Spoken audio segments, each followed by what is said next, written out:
Assalamualaikum warahmatullahi wabarakatuh. Perkenalkan, nama saya Bujaya Kalestari, NIM E2019-2168, Prodi Ekonomi Syariah, kelas Ekonomi Syariah 4, Fakultas Ekonomi dan Bisnis Islam dari IAIN Jember. Tujuan saya membuat video ini yaitu untuk menanggapi video dosen saya, yaitu Bapak Dr. Abdul Wadud Nafis LCMEI, selaku dosen pengampu mata kuliah Ekonomi Makro Islam, yang videonya berjudul Kebijakan Fiskal dalam Perspektif Ekonomi Islam. Baik, yang pertama kita akan membahas pengertian kebijakan fiskal. Kan di situ sudah diterangkan oleh dosen saya pengertian kebijakan fiskal. Kebijakan fiskal adalah kebijakan yang dilakukan oleh pemerintah dengan cara meningkatkan atau mengurangi pendapatan dan belanja negara untuk mencapai tujuan yang diharapkan.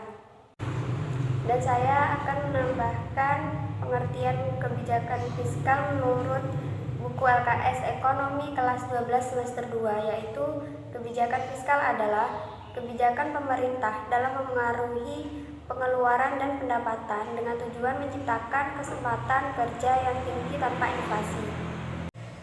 Di dalam materi kebijakan fiskal dalam perspektif ekonomi Islam juga membahas tujuan kebijakan fiskal konvensional, yaitu yang pertama untuk pertumbuhan ekonomi, yang kedua untuk mencegah pengangguran, yang ketiga stabilitas harga, yang keempat mendorong laju investasi, yang kelima untuk mewujudkan keadilan sosial.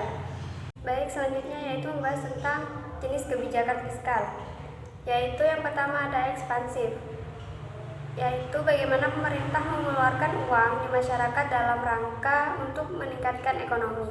Yang kedua yaitu ada kontraksional, di mana pemerintah mengurangi uang yang beredar di masyarakat atau pemerintah meningkatkan pendapatan.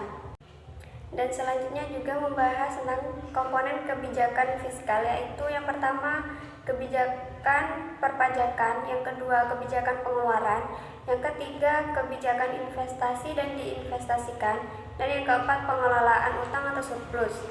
Dan di sini juga ada beberapa instrumen kebijakan fiskal, yaitu yang pertama anggaran belanja seimbang, yang kedua pembiayaan fungsional, yang ketiga anggaran defisit atau kebijakan fiskal ekspansif, yang keempat anggaran surplus atau kebijakan fiskal kontraktif, yang kelima stabilitas anggaran otomatis, dan yang keenam pengelolaan anggaran. Baik, selanjutnya yaitu fungsi kebijakan fiskal. Yang pertama mengoptimalkan penggunaan SDA dan SDM, yang kedua mengoptimalkan kegiatan investasi, yang ketiga alokasi, yang keempat distribusi, yang kelima stabilisasi, dan yang keenam pembangunan. Adapun ciri-ciri kebijakan fiskal ekonomi Islam, yaitu yang pertama pengeluaran negara dilakukan sesuai pendapatan sehingga jarang terjadi defisit anggaran. Yang kedua sistem pajak proporsional, yaitu pajak dalam ekonomi Islam dibebankan berdasarkan tingkat produktivitas. Yang ketiga perhitungan zakat berdasarkan hasil keuntungan bukan pada jumlah barang. Baik, selanjutnya fungsi kebijakan fiskal dalam ekonomi Islam, yaitu yang pertama untuk memelihara terhadap hukum, keadilan, dan pertahanan.